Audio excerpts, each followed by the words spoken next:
Olá, pessoal, bom dia.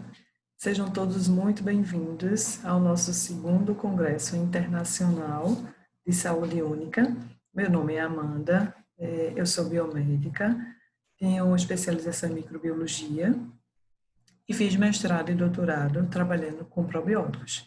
E é por isso que eu resolvi colocar como tema da nossa palestra de hoje psicobióticos, né? Então, nossa palestra terá o tema atuação dos psicobióticos no tratamento das doenças neurológicas. E aí, antes da gente entrar no assunto propriamente dito, eu achei importante a gente falar um pouco sobre a microbiota intestinal. E aí, o que seria a microbiota?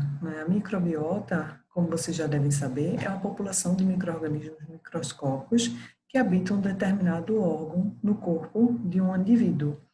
No caso, quando a gente fala de microbiota intestinal, o intestino. Um adulto, ele possui em torno de 390 trilhões de micro-organismos no seu intestino.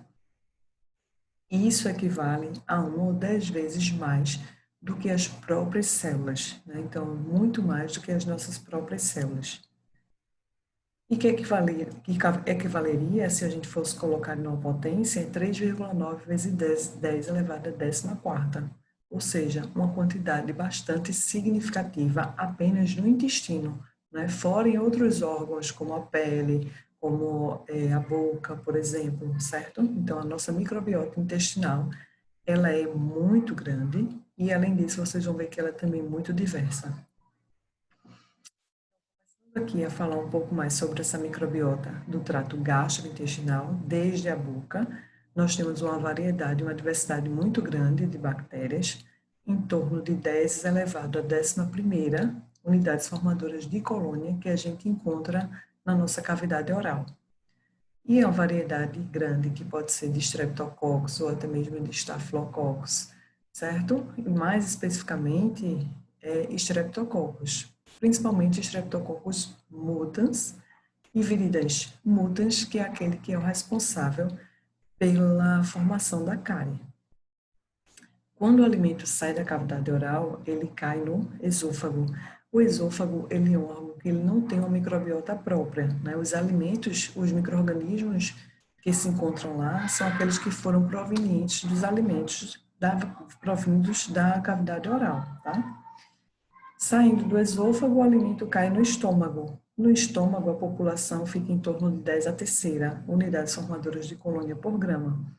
E a variedade que a gente encontra é de Candida albicans, ou seja, que é uma levedura, e bactérias como Helicobacter pylori, Lactobacillus e Streptococcus. Vocês podem perguntar, Helicobacter pylori? Sim, porque o H. pylori ele é proveniente da nossa alimentação, né, de alguns alimentos que a gente ingere. Mas ali ele vai estar não causando infecção, mas ele está fazendo parte de um equilíbrio, né? Ele está em equilíbrio com outras bactérias, sem causar infecção. A partir do momento que a pessoa tem um estresse ou alguma lesão, ele pode ir lá e causar uma infecção, né? Que é a mais comum, que é a gastrite no estômago. Depois do estômago, nós temos o intestino delgado, que é dividido em 3 partes, né? O duodeno, o jejúnio e o íleo. Vocês vão perceber que não há muita diferença na variedade da microbiota do duodeno e do jejúnio quando a gente compara o estômago. O que muda mais é a quantidade de micro-organismos, porque quanto mais a gente vai se afastando do estômago, essa população microbiana ela vai aumentando, né? E isso não é por acaso. Isso é devido ao quê? Ao pH do estômago, né? Que é em torno de 2, é um pH muito ácido. E isso inibe o crescimento bacteriano. Então, à medida que a gente se afasta do estômago, essa população começa a aumentar. Então, no duodeno, nós temos em torno de 10 a terceira, 10 a quarta. No jejum, 10 a quinta, 10 a sétima. E o íleo é onde a gente vai encontrar uma variedade maior, além de uma quantidade também que já era esperada, né? No íleo, a gente tem entre 10 a sétima, 10 a oitava.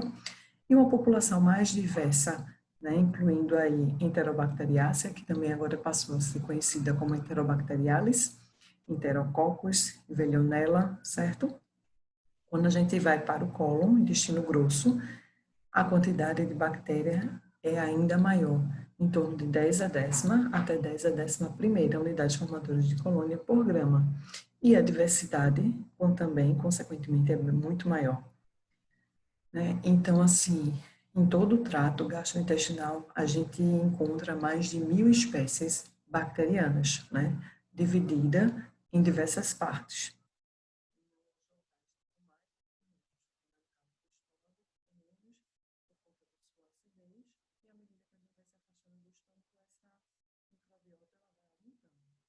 Aqui eu destaquei os lactobacilos, que estão presentes na maioria do trato gastrointestinal, na maior parte do trato gastrointestinal. E eu destaquei porque ele é um exemplo muito pesquisado de psicobióticos, que é o tema da nossa palestra. E a gente vai chegar lá neles. E a gente falou da microbiota e aí vocês devem ficar pensando, né? E de onde vem essa microbiota? Será que a gente já nasce com ela? Será que o bebê, quando nasce, ele tem o intestino estéril? Ou será que ele já nasce com uma certa quantidade de bactéria, uma certa quantidade de microbiota no seu intestino? Bem, esse é um tema muito polêmico e bastante discutido atualmente, né? Existem duas linhas diferentes de pesquisa. Alguns pesquisadores, eles acham que o trato gastrointestinal do recém-nascido, ele é estéril, né, sendo colonizado após o parto, com a passagem do bebê pelo canal vaginal. Isso quando a gente fala do trato normal, isso quando a gente fala do parto normal, né?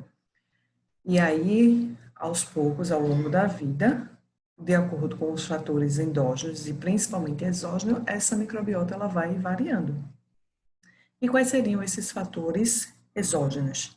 Seria a dieta, no caso o leite materno, o leite artificial gera uma certa diferença, tanto um quanto o outro, a introdução da diversidade alimentar na alimentação do bebê, utilização de antimicrobianos, porque esses antimicrobianos eles vão atuar não só contra aquelas bactérias que estão causando a doença, que são aquelas bactérias patogênicas, eles vão atuar também sobre aquelas bactérias que fazem parte da microbiota normal, foram aquelas que a gente viu.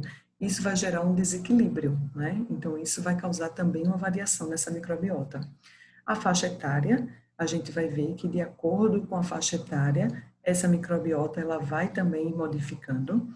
A exploração oral, né? Constantemente, os bebês, eles têm uma certa exploração das mãos e dos objetos, né, colocando na boca. Isso causa também uma variação. O estilo de vida, se você tem um estilo de vida, se você é uma pessoa sedentária, se é uma pessoa ativa, e até mesmo a própria genética. Então, tudo isso são fatores exógenos que vão contribuir para a variabilidade da nossa microbiota ao longo da nossa vida. E aí, uma outra linha de pesquisadores, como eu falei, acreditam que afirmam que o bebê já nasce com uma certa quantidade de micro-organismos no intestino, baseado em quê? Eles se baseiam no que alguns estudos dizem que o líquido amniótico ele não é estéril, assim como o mecônio. Né? O mecônio é o material fecal que é produzido pelo feto e expelido nas primeiras 12 horas, podendo ser expelido também, às vezes, após o parto, antes mesmo do parto, né? Ele é expelido nas primeiras 12 horas, após o nascimento do bebê, mas pode ser expelido também antes mesmo do parto. Então, baseado nisso, esses pesquisadores acreditam que o bebê já nasce com uma certa microbiota. E aqui é o que eu estava mostrando, o que eu falei que ia mostrar para vocês, da variabilidade da nossa microbiota ao longo da vida. Então, aqui a gente volta aqui na fase aqui pré-natal, né? Esses pesquisadores, Borri e colaboradores, acreditam que o bebê já nasce com uma certa carga microbiana. Então, depois, essa variabilidade e essa quantidade microbiana vai aumentando ao longo da vida.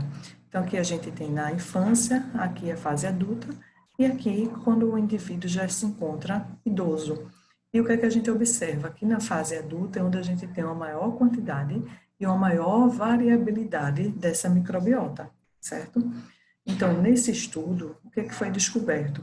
Foi descoberto que a microbiota ela causa uma modulação neuroimune que é capaz de contribuir para a origem de alguns sinais e sintomas de doenças neurodegenerativas importantes, como autismo, ansiedade, a depressão.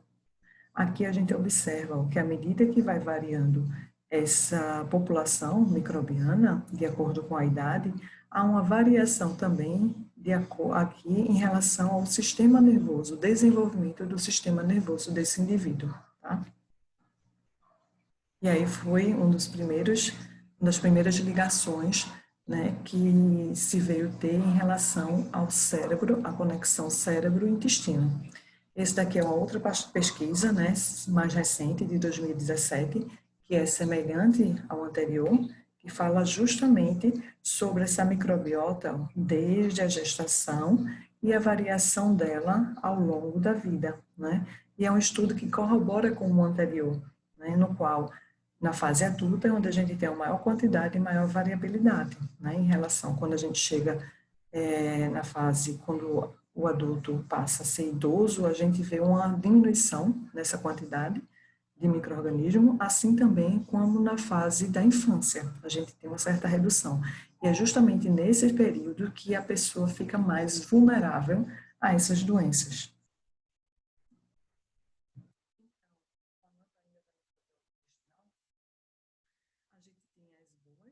E as más bactérias, digamos assim, no nosso trato gastrointestinal, como a gente falou do H. pylori, por exemplo. Tem o Clostridio também fazendo parte da microbiota, só que eles estão lá em equilíbrio, né? Então,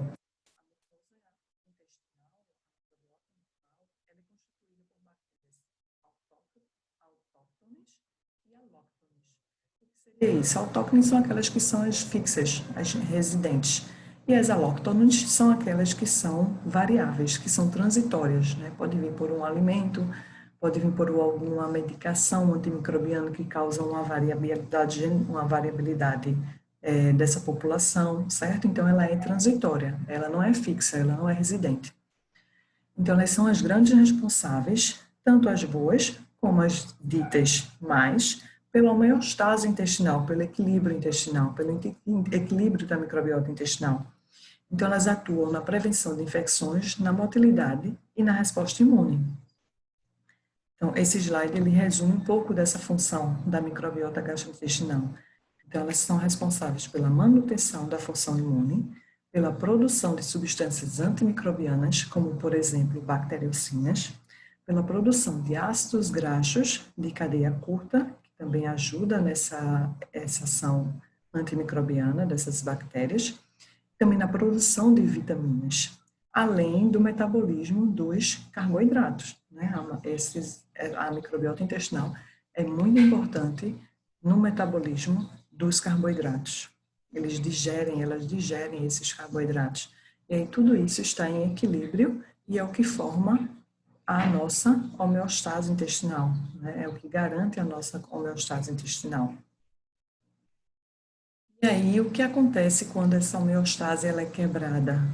Acontece o que a gente chama de disbiose. Então, a disbiose nada mais é do que um desequilíbrio da microbiota intestinal, que vai reduzir o que? A capacidade dela de absorção de nutrientes e vão causar também carência de vai causar carência de algumas vitaminas também, por exemplo, né? Então, essa disbiose, ela é esse desequilíbrio dessa microbiota. E essa disbiose, ela é causada pelo quê? Quais os motivos, quais as causas da disbiose? O uso de antimicrobianos, uma alimentação desequilibrada, o estresse e até mesmo a higiene inadequada.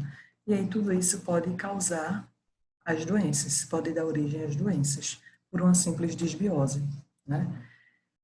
E aí, qual é essa relação entre o cérebro e o intestino?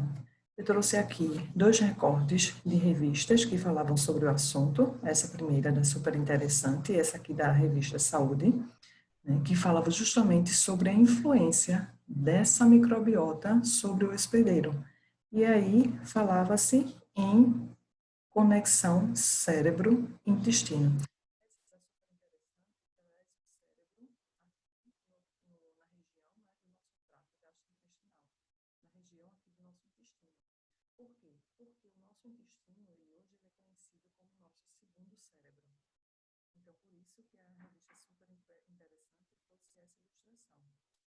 Então, é uma via, como a gente vê aqui na da revista Saúde, é uma via bidirecional, certo? É uma via que vem tanto do cérebro para o intestino, como do intestino para o cérebro, por isso que a gente chama de bidirecional. Envolvendo rotas o que? Neuronais, humorais e imunológicas. E aí o que é que se acredita? Que o desequilíbrio nessa via pode levar ao comprometimento da saúde, do intestino e da mente, como ocasionando depressão, autismo, a doença de Alzheimer, Parkinson. Então, antes a gente achava que a única função do intestino seria digestão, absorção e o transporte. Hoje nós já sabemos que o intestino, a função intestinal vai além dessas outras funções. O intestino ele possui uma função neurológica através do nervo vago do sistema nervoso entérico. Ele possui uma função endócrina através da ação do cortisol e uma função imunológica através da ação das citocinas. E a gente vai ver isso de forma muito clara mais adiante. E o que atrapalha, no caso, essa comunicação entre esse eixo cérebro-intestino é a disbiose que a gente falou anteriormente. Então, a disbiose, ela vai romper com essa ligação. E, com isso, pode contribuir para que essas doenças, as doenças neurológicas, possam acontecer, possam ocorrer. Mas, então, o que seriam os psicobióticos? Antes da gente falar sobre os psicobióticos, achei prudente a gente falar sobre probióticos.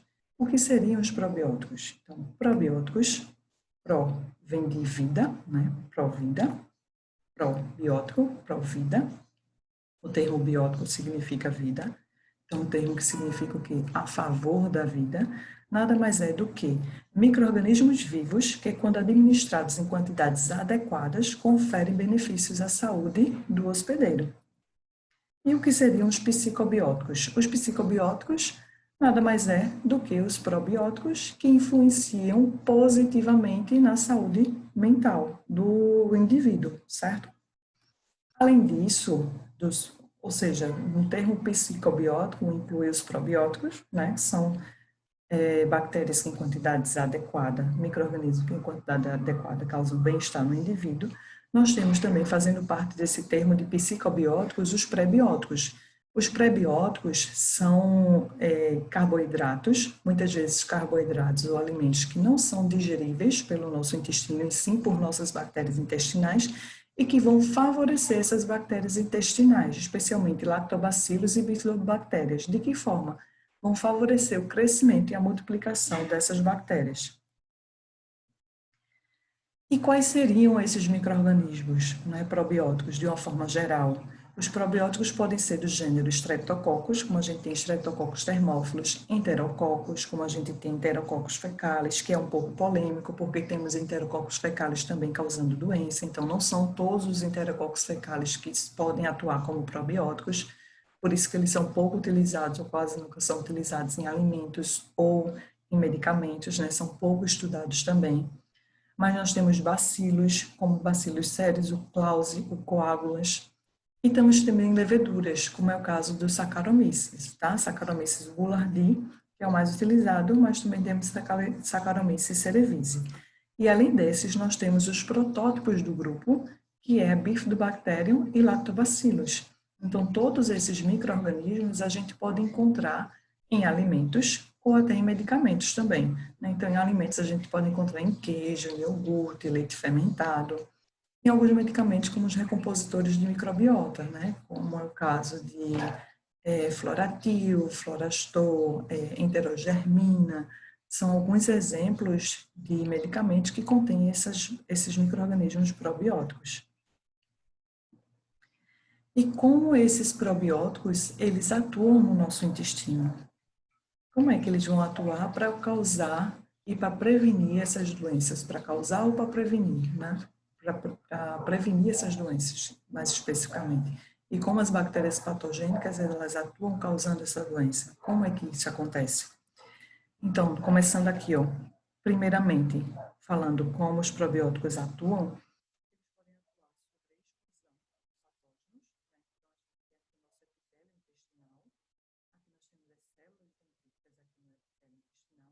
Esse amarelinho é bactéria probiótica e esse azulzinho é a bactéria patogênica. Então, como é que eles excluem os patógenos? Ao se ligar numa célula epitelial, no epitélio intestinal, eles ocupam o receptor dessa célula e dessa forma eles impedem que uma bactéria patogênica se ligue também. Uma outra forma, eles competem pelos mesmos nutrientes da bactéria patogênica. Eles estimulam o sistema imune, como a gente pode observar aqui, ó. Ocorreu uma ligação, eles vêm aqui a célula dendrítica, estimula a proliferação celular, da mesma forma que eles estimulam a liberação de citocinas anti-inflamatórias, como a interleucina 10, por exemplo, a interleucina 3, certo? Ao contrário aqui da bactéria patogênica, que eles estimulam negativamente o nosso sistema imune. De que forma negativamente? Eles estimulam estimulando a liberação de citocinas pró-inflamatórias, fator de necrose tumoral, interleucina 8, interleucina 6, interleucina 4, interleucina 2, 5 e 12. Todas são pró-inflamatórias, então vão proporcionar uma inflamação. Então, dessa forma, as bactérias patogênicas elas vão estimular um processo inflamatório, enquanto que as probióticas elas vão reduzir a inflamação. Por quê? Porque elas estimulam a liberação de citocinas anti-inflamatórias, tá? Além disso, os probióticos eles promovem uma barreira intestinal sobre o epitélio, né, protegendo o mesmo de qualquer tipo de lesão. E uma última função dos probióticos que é a produção de substâncias antimicrobianas, como a gente falou anteriormente, e eu citei como exemplo bacteriocinas, tá? E aqui essa figura, ela vai ilustrar de forma melhor essa função desse mecanismo do eixo cérebro-intestino. Então, a gente tem aqui o cérebro, e na base do cérebro a gente encontra o hipotálamo. Aqui o CRF é o hormônio liberador de corticotrofina. Então, o que é que esse hormônio vai fazer? Ele vai atuar na hipófise, estimulando a liberação de ACTH, que é o hormônio adrenocorticotrófico. E esse ACTH vai atuar onde? Nas adrenais, estimulando a liberação de cortisol. Então, no hipotálamo, libera o CRF, que vai atuar na hipófise, a hipófise libera ACTH, que vai atuar nas adrenais. As adrenais vão liberar o cortisol. Como é que o cortisol vai atuar? Então, o cortisol vai atuar alterando a permeabilidade e a função de barreira intestinal. Ele vai atuar alterando a composição da microbiota intestinal e ele pode atuar também alterando os níveis das citocinas, ao atuar aqui nas células imunes, tá? Aqui as citocinas. Tudo isso é função do cortisol. Aquela função hormonal que a gente falou do intestino, né? Então, as citocinas, assim como os neurotransmissores, o triptófano, os ácidos graxos de cadeia curta, o que é que eles vão fazer? Eles vão atuar a nível circulação, a nível da circulação, chegando até o cérebro, e com isso ele vai ter um efeito marcante na função cerebral, seja na emoção, no humor ou na cognição do indivíduo. Desculpa, gente. E aqui é importante a gente colocar a comunicação que há do cérebro para o intestino através do nervo vago, tá? Então, essa daqui é a função de como o estresse atua sobre essa conexão cérebro-intestino. E aí, de forma semelhante, outras ações e outras doenças também acontecem, como a gente vai ver.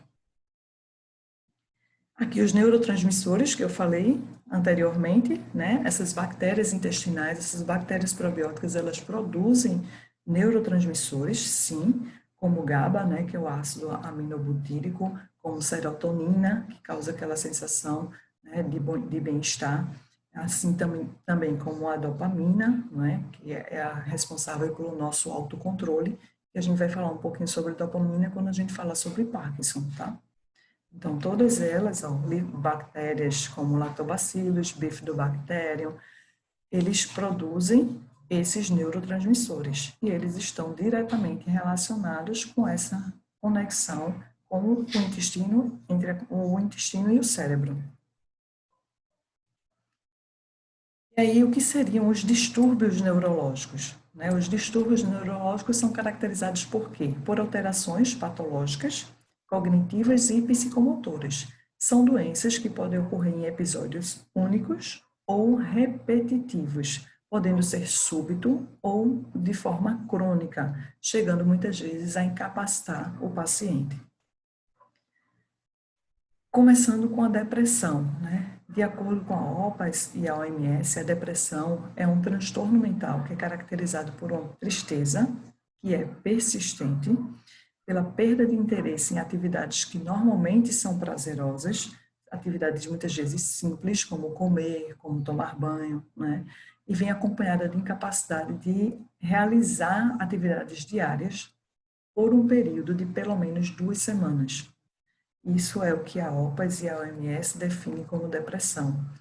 E aí alguns pesquisadores, eles sugerem uma relação entre essa conexão, o eixo cérebro, intestino e a depressão, levando em consideração o quê? Composição da microbiota digestiva, respostas inflamatórias e alterações nesse eixo entre a hipófise e as adrenais e os neurotransmissores, que foi o que a gente acabou de ver.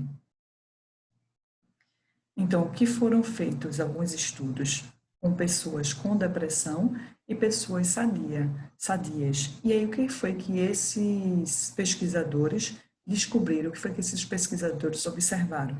Que nos indivíduos sadios, a gente teria uma variedade maior nessa microbiota intestinal. Nos deprimidos, essa variabilidade microbiana era muito menor. E, além disso, a gente esses indivíduos apresentavam maior número de bactérias, como do tipo do filo Bacteroidetes, Proteobactéria e Actinobactéria, mais restrito, enquanto que os dos sadios eram uma variedade muito maior. Somado a isso, eles tinham uma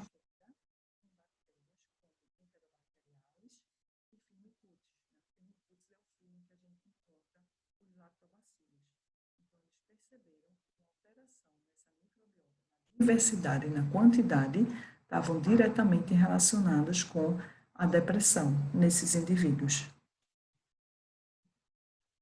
Autismo.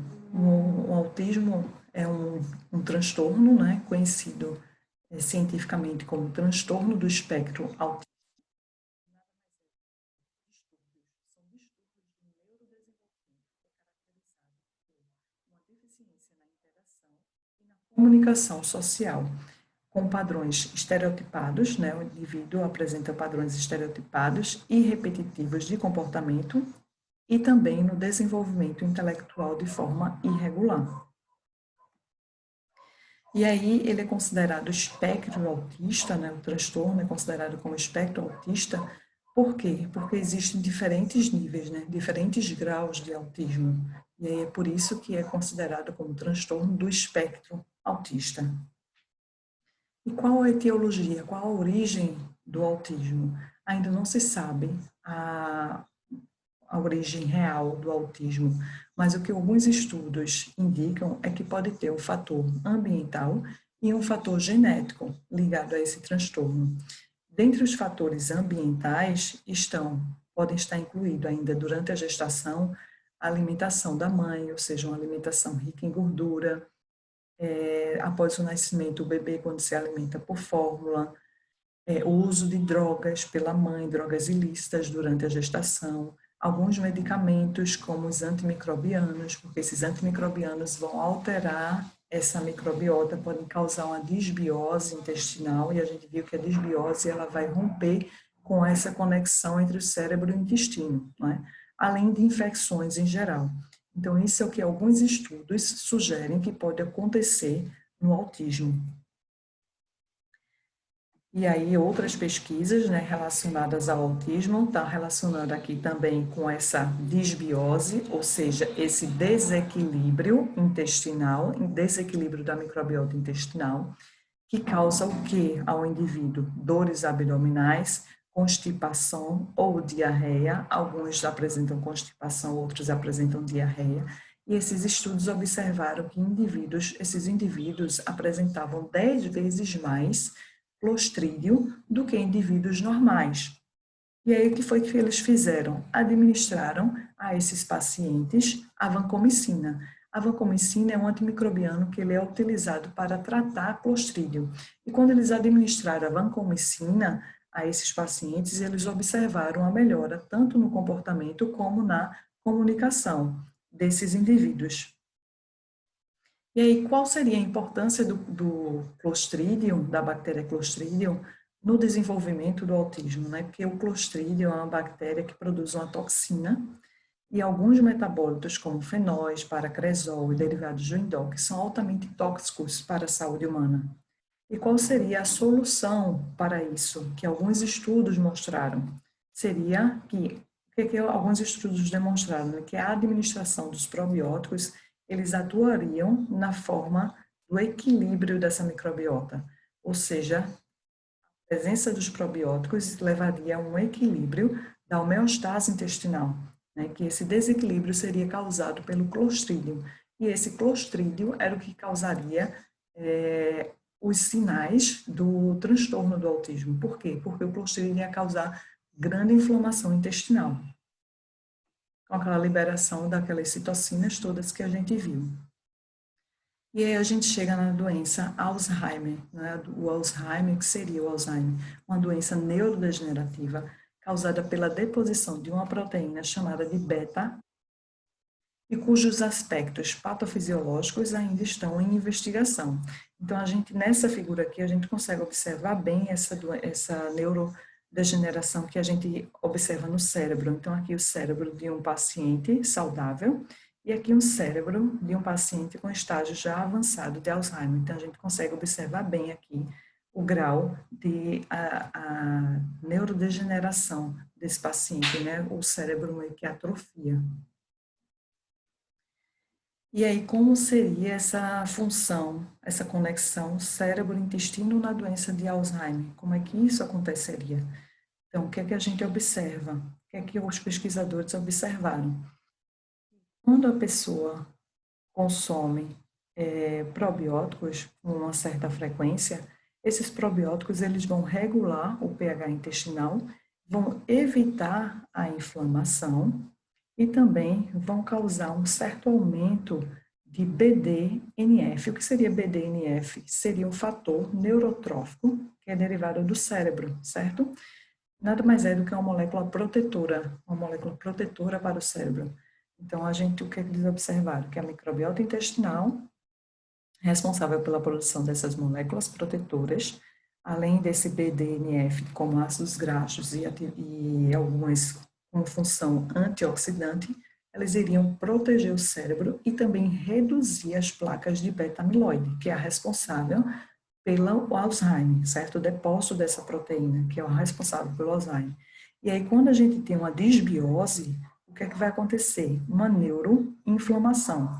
Além da neuroinflamação, a gente vai ter uma redução desse fator, que é um neuroprotetor cerebral, e isso vai causar uma ansiedade, pode causar uma depressão, o próprio Alzheimer e o aumento do depósito dessa proteína beta-amiloide. Então, em contrapartida, enquanto que a microbiota intestinal vai causar um certo equilíbrio e diminuir essas placas de beta-amiloide, a disbiose ela pode gerar o quê? Um estado inflamatório, um estado neuroinflamatório. Por quê? Por que motivo? Pela produção daquelas citocinas que a gente viu lá no início, tá? E isso pode ocasionar o Alzheimer. E Parkinson, doença de Parkinson. O que seria Parkinson? A doença de Parkinson é a degeneração de neurônios dopaminérgicos, ou seja, são neurônios que são dependentes de dopamina. Como eu falei anteriormente, a dopamina ela está relacionada com o nosso autocontrole. Então, quando há essa degeneração desses neurônios, a pessoa meio que perde um pouco desse seu controle, né? Então, isso acontece na região chamada de substância negra.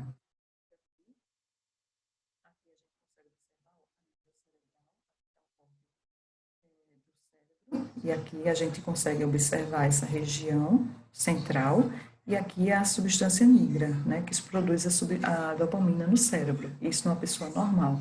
Na degeneração neuronal, o que a gente acontece? Uma produção menor dessa dopamina. Isso vai causar o quê? Uma atividade cerebral anormal, e a pessoa perde um pouco do seu autocontrole. É por isso que os pacientes com Parkinson, eles têm um certo tremor que é involuntário, não é da vontade dele. E como é essa conexão do cérebro e intestino na doença de Parkinson?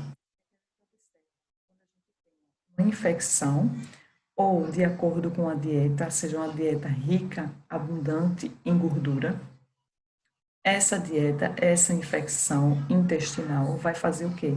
Vai aumentar a permeabilidade, aqui ó, a permeabilidade do epitélio intestinal, com o aumento de lipopolissacarídeos. Lipopolissacarídeos são toxinas bacterianas, mais especificamente de bactérias gram-negativas. E aí essas toxinas bacterianas, esse aumento da permeabilidade vai causar aqui uma lesão nesse epitélio, vai romper aquela barreira, o epitélio intestinal, vai causar uma inflamação. Essa inflamação vai causar liberação de citocinas, certo? E essas citocinas vão atuar lá a nível cerebral, né? Vão cair na corrente sanguínea, como a gente observa aqui, e vai atuar a nível de sistema nervoso central. Então, essas citocinas pró-inflamatórias, que é que elas vão causar? Neuroinflamação, alteração no comportamento, na cognição, estresse. E, consequentemente, vai agravar e vai causar a doença de Parkinson, agravando a doença de Parkinson.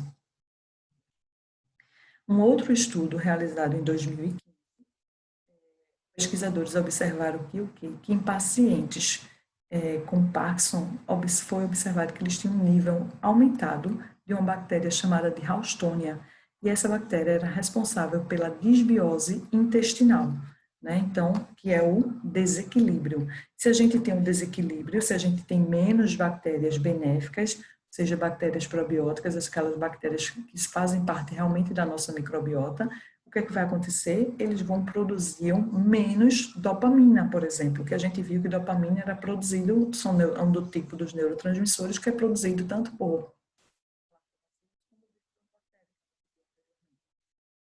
desequilíbrio, essa baixa produção de dopamina poderia ser causada por essa disbiose, e isso poderia ocasionar a doença de Parkinson.